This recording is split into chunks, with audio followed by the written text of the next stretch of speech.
Welcome, everyone. It's good to see the beautiful faces on screen.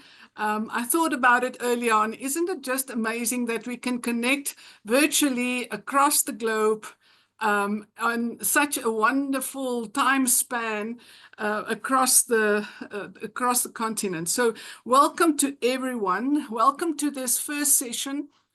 First part of this future of PR discussion that we have this afternoon, and I'm placing emphasis on discussion because we want to talk with all our 130 people that's online at the moment, but also with each other. So welcome to this this wonderful opportunity to share some ideas about issues such as fake news, misinformation, and the role of PR in communication, which was, by the way, one of the key findings which Corné will talk about just now.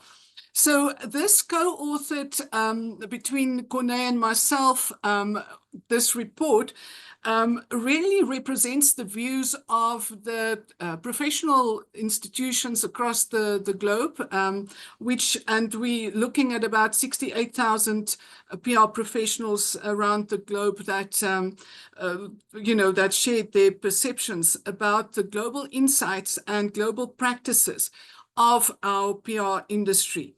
These are all fresh perspectives of how young professionals can better navigate the complex and ever-evolving landscapes of PR with integrity and with accountability.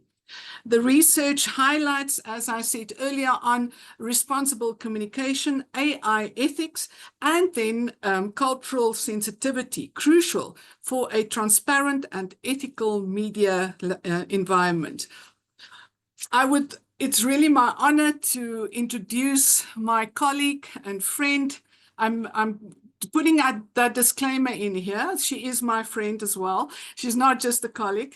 But Prof. Corné Meintjes has extensive knowledge, not only in research, but also in public relations, and has been in this industry, not only academic industry for many years, but also in industry for just as many years. And her passion as our Vice Dean in Teaching and Learning in our Faculty of Humanities is really something that inspires all of us at the University of Johannesburg. So Corné, just a word of thank you up front to you for your instrumental and very crucial role in doing this research, sending out the surveys, collating the data, and now presenting us with the wonderful survey findings of hopefully 68 very happy practitioners. Thank you, Corné. Over to you.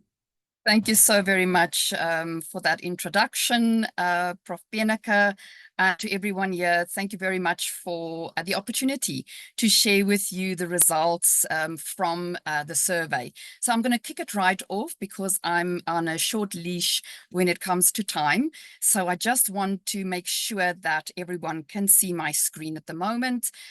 So you can just let me know if that is not the case. Okay, perfect. So as Prof. Beneke mentioned, this research report is titled Global Trends and Insights About the Practice of Public Relations, a Professional Association Perspective, because we've asked professional associations to share with us some of the insights that they have gathered from their respective members throughout the world. So I'm just going to give you a broad overview of the results. There is a report available for the detail, should you be interested in that. But it is based on 21 countries that participated in the research. I just want to make sure that I can, yeah, there we go. The next slide.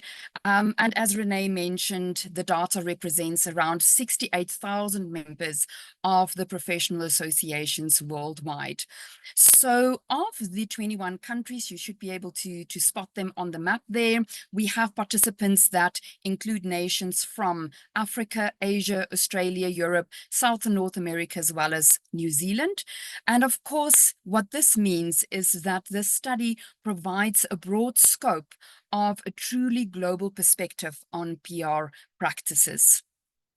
In terms of membership numbers, it was one of the first things that we asked about, is that we found that most professional associations actually have membership numbers lower than 1,000, although some have between 1 and 5,000, but very few have higher than that, between 5 and 10,000, and then only 2 associations that have beyond that. In the UK, 11,000 members, and in the US, 25,000 members. So this map really indicates the regions with the most members of public relations membership per association. In the next slide, we tried to portray a picture where we looked at how many members in relation to the number of practitioners are active in a particular country. So you'll find that Kenya, Ireland, and New Zealand have the highest proportion of practitioners who are also members of associations. And there doesn't seem to really be a direct link between the estimated number of practitioners and then association memberships. We were trying to see whether there was some link, and perhaps that could be explored in future projects.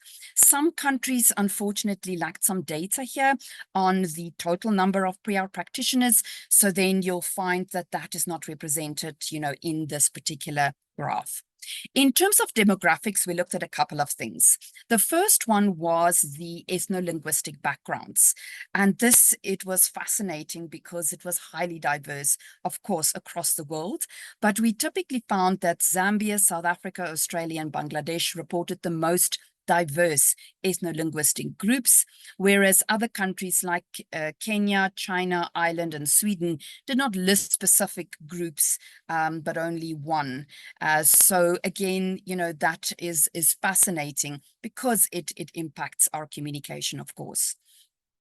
From a gender distribution point of view, very interesting. You can see there from the orange that our field remains female dominated in most, if not all, countries.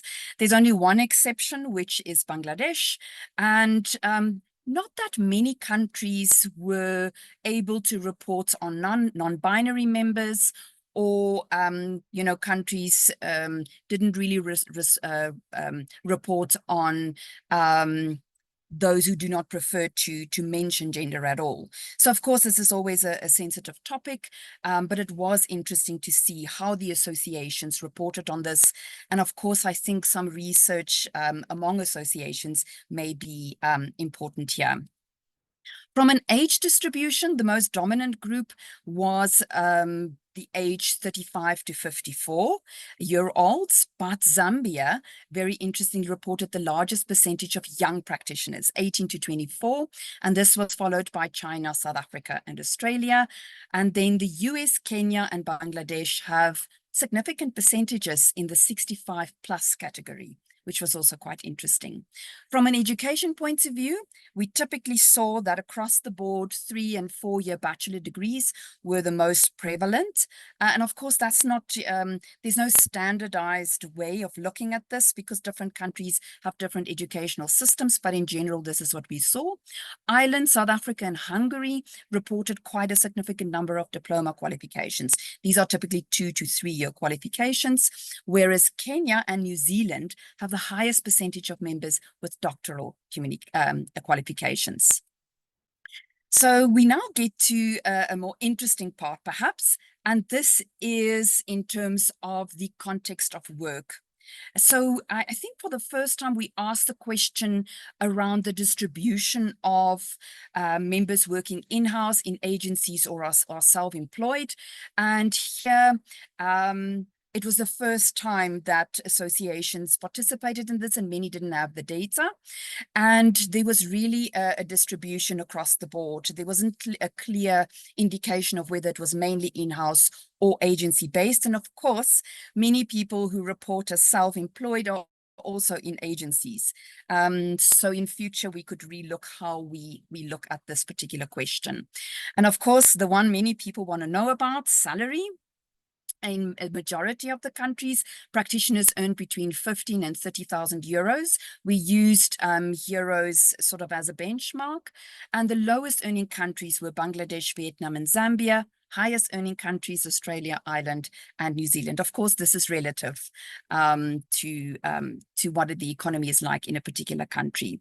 From a benefits point of view, working from home stood out very interestingly, although not surprisingly, because it's influenced, of course, with COVID-19. And only Ireland reported that employers pay for education and upskilling, and I'm sure that may be the case in other countries. And the Czech Republic noted that pension fund contributions and healthcare were enforced by law, which I'm sure might also be the case in other countries. In terms of the nature of work, I know this slide might be a bit difficult to read, but just to give you in a nutshell, and in the report there's more detail, the most highly regarded functions in PR are content creation, copywriting and editing, media relations and promotions, interestingly, as well as crisis and issues management. You also see quite a bit of internal and employee communication and digital communication, and there's certainly been a clear shift towards more strategic content-driven approaches in public relations since 2019. From a work hour point of view, I think everyone is burned out, it seems, because the overwhelming majority of PR professionals work overtime, and it's not clear whether this is remunerated. So I want to just spend 1 or 2 minutes on the issues affecting the public relations profession, if you'll allow me, because this is really where we looked at doing a thematic analysis. Participants were asked to list the biggest threats and opportunities, and I'm going to highlight a couple of them. There are 11 that we've identified, and many of them are regarded both as opportunities as well as threats. So the first one and the biggest one, and I think a big topic for today, is technological developments. So majority of the respondents mentioned technological developments, including AI. It's a threat, but they also listed as an opportunity, specifically for skills development and improved productivity. And of course, the unethical use of AI were regarded as linked to misinformation very often and disinformation, and the need for more human-centered communication. Then, of course, this links very well with fake news, disinformation, and misinformation. This was the second biggest threat that participants listed, together with a profound influence on the credibility of information shared specifically on social media platforms. So here, fake news plays a big role in terms of trust that the public have in institutions as well as individuals. The strategic function of PR was mentioned by at least 8 different countries as a key focus area in current PR practice. And this strategic decision-making aided by AI, together with various data sources, is believed to enable better reputation and stakeholder management. The recognition of PR was still listed as an issue, and this was linked to credibility still being a problem for some practitioners across the world, resulting in financial constraints, budget cuts, etc., placed on PR and communication projects. Digital communication and, of course, changes in the media landscape plays a role. This was mentioned specifically by countries in Africa, South and North America, and New Zealand, although I'm sure it's more universal. And this is regarded as disrupting our normative practices, the way in which we do things and how we engage with our stakeholders. Skills development, a big issue for the professionalization of the PR industry. A number of countries mentioned this. And of course, it was all about upskilling and reskilling, specifically around AI, but also in career development, creativity, and education to enhance professionalization and ethical practice. Limited resources, I think I mentioned that very briefly, but this is linked, of course, to the lack of recognition of PR in some areas. Environmental factors, both internal and external. Internal issues experienced by PR professionals, such as fair and competitive remuneration, job security, benefits, career development opportunities. Is my time up, Prof. Beneke? So I'm just going to close and say, that there's a number of barriers to entering the PR profession, and ethical conduct was really around the use of AI, but ethical conduct in general and responsible communication was highlighted by a number of the participating associations. Thank you so very much. Your time is appreciated. Excellent. Thank you so much, Corne, for that brilliant and insightful findings that you shared. And I'm really honored to say that it is the first official sharing of the data. So I'm really glad that it's out in the open now and it is transparent and everybody can use it into informing the communication. Thanks for keeping also to the time, Corne. I appreciate it.